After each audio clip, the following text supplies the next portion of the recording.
இந்திரன் ததீச்சருடைய எலும்புகளால வஜ்ராயுதத்தை பன்னெண்டு விருத்தாசுரனோடு சண்டை போடுறத பத்தி நம்ம பார்த்தோம். இந்த 11வது அத்தியாயத்துல விருத்தாசுரன் இந்திரனோடு சம்பாஷிக்கிறத பத்தி சொல்றார். என்ன சொல்றாருன்னு பார்க்கலாம்.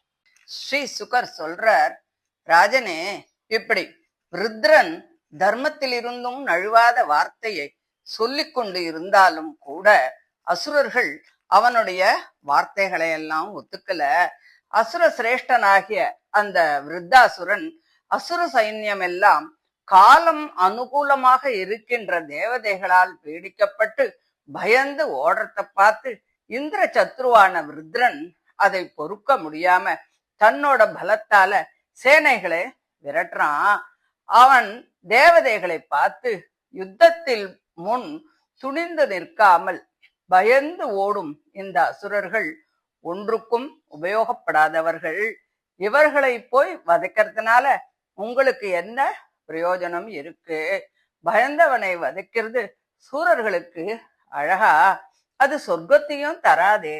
அதனால உங்கள் மனசுல சண்டை செய்ய விருப்பமாவது தேக பலமாவது இருந்தா சப்தாதி விஷயங்களை அனுபவிக்கணும் அப்படிங்கிற ஆசையும் இல்லாம இருந்தா ஒரு க்ஷணம் மாத்திரம் என் எதிரில நில்லுங்கோ அப்படின்னு சொல்றான்.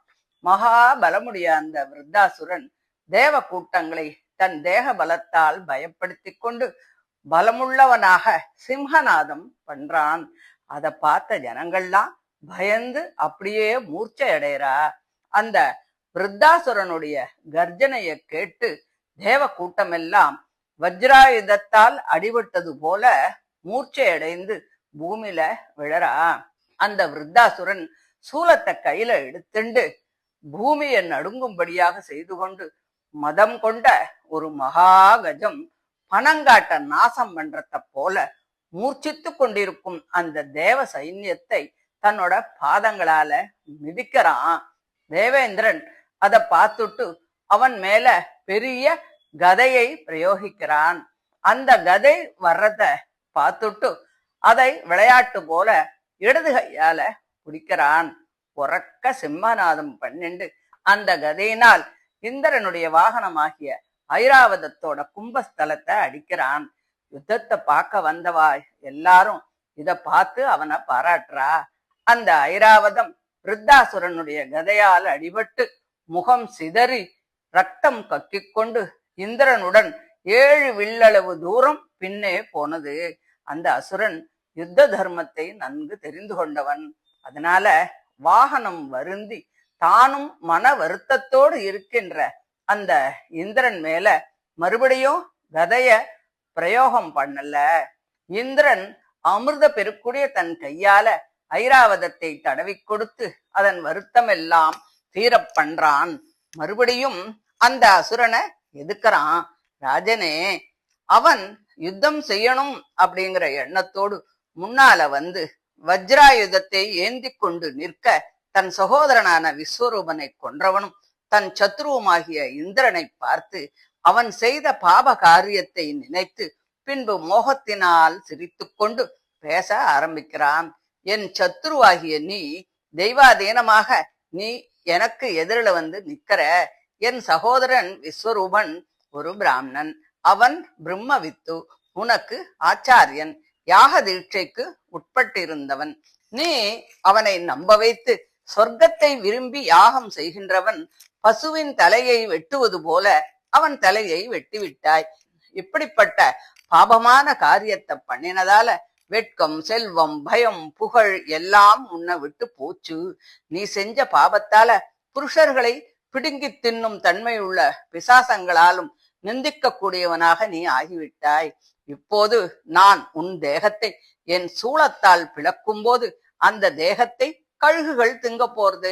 தேவதைகள் புத்தி கெட்டு உன்னை தொடர்ந்து ஆயுதங்களை ஏந்தி என்னை அடித்தால் கூரான என் சூலத்தினால் அவர்களது கண்டங்களை அறுத்து அந்த இரத்தத்தால பூதநாதர்களையும் அவர்களுடைய பரிவாரங்களையும் ஆராதனை செய்வேன். இல்லையென்றால் தேவேந்திரா, இந்த யுத்தத்தில் நீ என் தலையை உன் வஜ்ராயுதத்தால் அறுத்தால் என் தேகத்தை பூதங்களுக்கு பலி கொடுத்து கர்ம பந்தங்களை எல்லாம் துறந்து ஆழ்ந்த மனமுடைய ஞானிகளின் பாத தூளியால் பரிசுத்தமான கதியை பெறுவேன். தேவேந்திரா, உன் சத்ருவாகிய நான் எதிரில் நின்று கொண்டிருக்கும் பொழுது உன் வஜ்ராயுதத்தை ஏன் பிரயோகிக்கவில்லை? ஏற்கனவே பிரயோகித்த கதை வீணாக போய்விட்டதே, அதனால் இதுவும் வீணாகி விடுமோ என்று சந்தேகிக்காதே. இந்த வஜ்ராயுதம் அதுபோல வீணாகாது. இந்திரா, உன் வஜ்ராயுதம் பகவானுடைய தேஜஸினாலும் ததிசி மகர்ஷியின் தவத்தினாலும் தீக்ஷ்ணமாயி இருக்கிறது. ஸ்ரீ மகாவிஷ்ணுவும் உனக்கு கட்டளையிட்டிருக்கிறான். ஆகையால் அந்த வஜ்ராயுதத்தால் உன் சத்ருவாகிய என்னை வதைப்பாயாக. பகவான் எந்த பட்சத்தில் இருக்கிறானோ அதே பட்சத்தில் தான் ராஜ்யம், சம்பத்து, ஜெயம், பிரபுத்துவம் முதலிய குணங்களும் இருக்கும். நான் அசுரனாக இருந்தாலும் நரகத்துக்கு கட்டாயம் போக மாட்டேன். சங்கர்ஷண பகவான் சொன்னபடி அவனுடைய பாதார விந்தங்களில் மனதை நிலைநிறுத்தி நீ வேகத்துடன் பிரயோகித்த உன் வஜ்ராயுதத்தினால் சப்தாதி விஷயங்களில் விருப்பமாகின்ற பாசம் அறுவட்டு சொர்க்காதி லோகங்களை எல்லாம் கடந்து முனிவர்களின் கதியான மோட்சத்தையே அடையப் போகிறேன். எங்கள் பிரபுவாகிய சங்கர்ஷண பகவான் வேறு பிரயோஜனங்களை விரும்பாமல் தன்னிடத்தில் பக்தி செய்யும் புருஷர்களுக்கு சொர்க்காதி லோகங்களிலும் பூமியிலும் அதலாதி லோகங்களிலும் உள்ள ஐஸ்வர்யங்களை கொடுக்கவே மாட்டான். ஏனென்றால் அந்த ஐஸ்வர்யங்கள் துவேஷம், பயம், மனோவியாதி, மதம், கலகம், வியசனம் முதலிய பிரயாசங்களை தவறாமல் ஏற்படுத்துகின்றது அல்லவா? எங்கள் பிரபுவாகிய சங்கர்ஷண பகவான் தன் பக்தர்களுக்கு தர்ம அர்த்த காமங்களை பற்றின ஆயாசங்களை தடுத்து மோட்சத்தை மட்டுமே தருவான். எவனுக்கு அற்பங்களும் அஸ்திரங்களுமான தர்மார்த்த காமங்களை பற்றின பிரயாசங்கள் நீங்குகின்றதோ அவனுக்கு பகவானுடைய அனுகிரகம் கட்டாயம் உண்டு என்பதை ஊகித்து தெரிந்து கொள்ளலாம். அவன் தன்னை தவிர வேறு பிரயோஜனங்களை விரும்பாத ஏழைக்கு மட்டுமே அருள் செய்வான். சப்தாதி விஷயங்களை விரும்பி அதற்காக பணிகின்ற உன்னை போன்றவர்களுக்கு அவன் அருள் கிடைப்பது துர்லபந்தான். பகவானே, நான் உன் பாத மூலத்தை பற்றிய உன் தாசர்களுக்கு தாசனாகவே மறுபடியும் பிறப்பேனாக. என் மனம் என் பிராணநாதனாகிய உனது குணங்களையே நினைக்கட்டும். என் வாக்கும் அவைகளையே கீர்த்தனம் செய்யட்டும். என் சரீரம் உனது ஆராதன ரூபமான கர்மத்தை செய்யட்டும். சமஸ்த சௌபாகியங்களுக்கும் நிதி போன்றவனே, நான் உனக்கு தாசனாக இருப்பதை தவிர சமஸ்த பூமண்டலத்திற்கும் பிரபுவாக இருக்கும் ஐஸ்வர்யத்தையோ பாதாளம் முதலிய லோகங்களின் ஆதிபத்தியத்தையோ அனிமாதி யோக சித்திகளையோ பிரம்மாவின் ஐஸ்வர்யத்தையோ கைவல்யம் என்ற ஆத்மானுபவத்தையோ வைகுண்ட லோகத்தையோ விரும்பவே மாட்டேன். தாமரை கண்ணா, இறகு முளைக்கப் பெறாத பறவை குட்டிகளுக்கு தாயை போலவும் பசியினால் வாடும் சிறு குழந்தைகள் ஸ்தன்யத்தை போலவும் தேசாந்தரம் சென்ற காதலனை நினைத்து வருந்தும் காதலி போலவும் என் மனம் உன்னையே பார்க்க விரும்புகிறது. நான் உன் மாயையினால் சரீரம், பிள்ளை, பெண்டிர், வீடு முதலியவற்றில் மனம் சென்று என் கர்மங்களால் சம்சார சக்கரத்திலே சுழன்று கொண்டு இருந்தாலும் எனக்கு உத்தம ஸ்லோகலான உன் பக்தர்களிடத்தில் சிநேகம் ஏற்படட்டும். அந்த சரீரம் முதலியவற்றில் எனக்கு மனப்பற்று வேண்டவே வேண்டாம். நீ எனக்கு அருள் புரிய வேண்டும் என்று அந்த விருத்தாசுரன் பகவானை வேண்டிக்கிறான் அப்படின்னு சொல்லி இந்த 11வது அத்தியாயத்தை முடிக்கிறார்.